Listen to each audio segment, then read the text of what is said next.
اعوذ باللہ من الشیطان الرجیم بسم اللہ الرحمن الرحیم رب اشرح لی صدری ویسر لی امری واحلل عقدۃ من لسانی یفقہوا قولی۔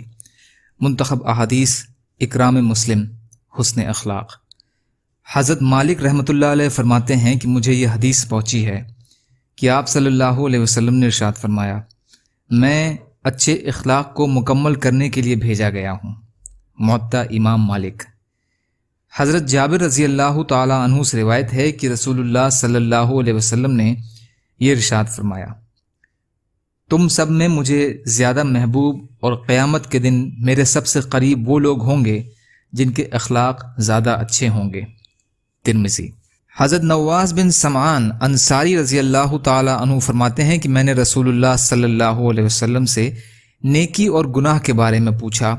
رسول اللہ صلی اللہ علیہ وسلم نے ارشاد فرمایا، نیکی اچھے اخلاق کا نام ہے اور گناہ وہ ہے جو تمہارے دل میں کھٹکے اور تمہیں یہ بات ناپسند ہو کہ لوگوں کو اس کی خبر ہو۔ مسلم۔ یا اللہ ہم سب کو کہنے سننے سے زیادہ عمل کی توفیق عطا فرما۔ یا اللہ مظلوموں کی مدد فرما، ہم سب کو اپنی استطاعت کے بقدر اپنا حق ادا کرنے والا بنا۔ یا اللہ رحم کا، کرم کا، عافیت کا معاملہ فرما، سچی توبہ کی توفیق عطا فرما۔ یا اللہ جو پریشان ہیں ان کی پریشانیوں کو دور کر دیجئے، جو بیمار ہیں انہیں صحت عطا فرمائیے، جو قرض میں ہیں ان کے قرضوں کو ادا کر دیجئے۔ یا اللہ آپ جیسا بہتر سمجھیں ویسے ہماری حفاظت فرمائیں۔ یا اللہ آپ کی مغفرت آپ کے غصے سے وسیع ہے۔ یا اللہ ہم اپنے اعمالوں سے زیادہ آپ کی رحمت کے امیدوار ہیں۔ یا اللہ آپ جو بھی فیصلہ ہمارے لیے فرمائیے اس کا انجام ہمارے لیے بہتر کر دیجئے۔ برحمتک یا ارحم الراحمین۔